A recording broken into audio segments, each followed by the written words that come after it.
या देवी सर्वभूतेषु मा कालरात्रिरूपेण संस्थिता नमस्तस्यै नमस्तस्यै नमस्तस्यै नमो नमः। नमस्कार दोस्तों, जय माता दी। आज हम बात करेंगे माता के 7वें स्वरूप माँ कालरात्रि के बारे में। माँ कालरात्रि की पूजा विधि, मंत्र, रंग भोग से संबंधित जानकारी तो हमने आपको पहले ही पिछली वीडियो में दी है। आशा करते हैं कि आप सभी ने वो वीडियो देखा होगा। अगर नहीं देखा है तो अभी जाकर उस वीडियो को अवश्य देखें।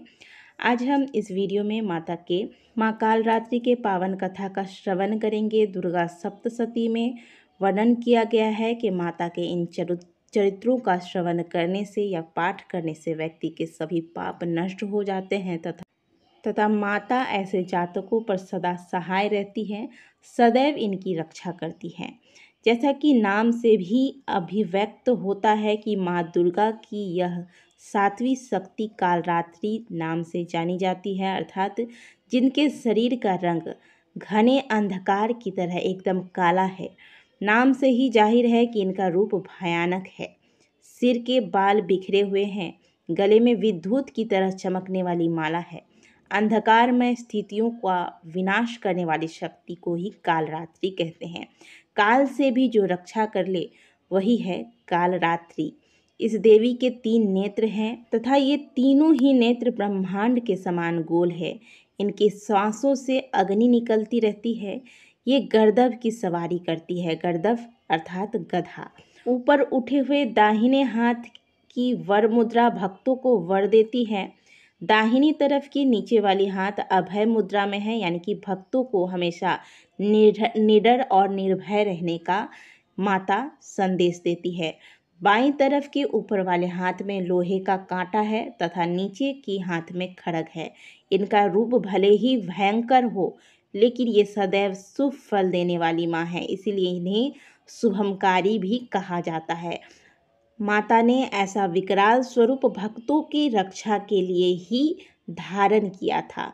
इसीलिए माता के भक्तों को किसी भी प्रकार से भयभीत या आतंकित होने की कतई आवश्यकता नहीं है। इनके साक्षात्कार से भक्त पुण्य के भागी बनते हैं।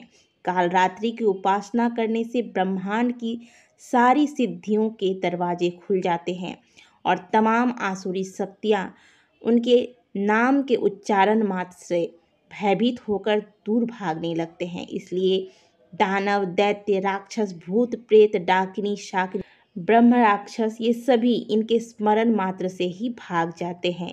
यह ग्रह बाधाओं को भी दूर करती हैं और अग्नि, जल, जंतु, शत्रु और रात्रि भय दूर हो जाते हैं। इनकी कृपा से भक्त हर तरह के भय से मुक्त हो जाते हैं। माँ दुर्गा ने कालरात्रि का स्वरूप क्यों लिया, इसके ऊपर पौराणिक कथा है। दुर्गा सप्तशती के अनुसार जब माँ अंबिका शुंभ निशुंभ के साथ युद्ध कर रही थी तो शुंभ निशुंभ के दल में रक्त बीज नाम का एक दानव था, जिसने देवों और आम लोगों को बहुत परेशान कर रखा था। रक्त बीज को यह वरदान प्राप्त था कि उसके खून के एक भी बूंद अगर जमीन पर गिरी तो उसके जैसा ही एक और राक्षस पैदा हो जाएगा। इसी वरदान के चलते उसे माता जिस भी स्वरूप में उस पर चोट पहुंचाती, उस पर प्रहार करती, उसके रक्त से उसी के समान और भी कई बलवान राक्षस पैदा हो जाते थे। यह देख देवतागण परेशान हुए और वह शिवजी के पास पहुँचे। शिवजी के पास पहुंचकर उन्होंने अपनी चिंता व्यक्त की। शिवजी को यह ज्ञात था कि केवल देवी पार्वती ही रक्तबीज का वध कर सकती है। तब उन्होंने देवी से अनुरोध किया कि वो रक्तबीज का वध जल्दी से करे। तब देवी दुर्गा के शक्ति संधान से वहाँ कालरात्रि माता प्रकट हुई, जिनकी जिह्वा लपलपाती हुई थी। उनका स्वरूप बहुत ही भयंकर था। माँ अंबिका ने कालरात्रि को आज्ञा दिया। माँ अंबिका ने कालरात्रि माता से कहा कि हे देवी, तुम अपने इस विकराल मुंह को और विशाल कर लो और जब मैं रक्त बीज का वध करूं तब रक्त एक भी उसका नीचे जमीन पर गिरने ना पाए। उसका सारा रक्त पी जाओ और इस दानव को भी खा जाना। इस प्रकार से माता के कहने पर जब माता ने रक्त बीज पर प्रहार किया तो कालरात्रि ने अपना विशाल मुंह खोला और जो भी रक्त उसके शरीर से निकलता खप्पर में भर भर कर माता उस रक्त को पीने लगी।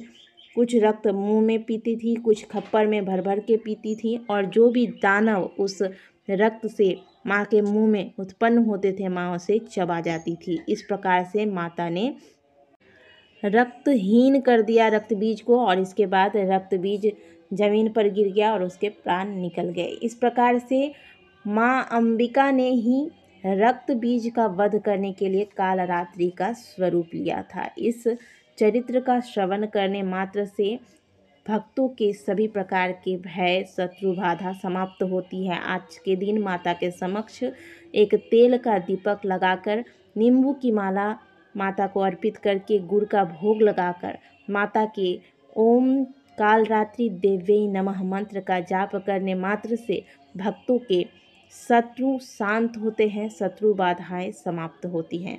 तो कथा सुनने के बाद माता की आरती करें और माता से क्षमा याचना करें कि हे माँ, मैं आवाहन विसर्जन पूजा कुछ भी नहीं जानती, मैंने यथाशक्ति तथा भक्ति की है। आपके शरण में जो लोग हजारों पाप करने के बाद भी आकर एक बार जगदम्बा कह के पुकारते हैं वो भी आपकी कृपा के पात्र हो जाते हैं। हे माँ, मैं आपकी शरण में आई हूँ, आपकी कृपा की पात्र हूँ, इसलिए मुझ पर कृपा करें, मेरे द्वारा किए गए इस पूजा को स्वीकार करें। इस प्रकार से माता से प्रार्थना कर ले, माता की आरती पूरे घर में घुमा दे। फिर जो भी प्रसाद आपने अर्पित किया है उस प्रसाद को प्रेम पूर्वक सभी मिलकर ग्रहण करें। सभी अंत में माता के नाम का जयकारा लगाएं। बोलिए सभी माँ कालरात्रि की जय। वीडियो को लाइक अवश्य कीजिएगा, कमेंट बॉक्स में जय माता दी अवश्य लिखिएगा।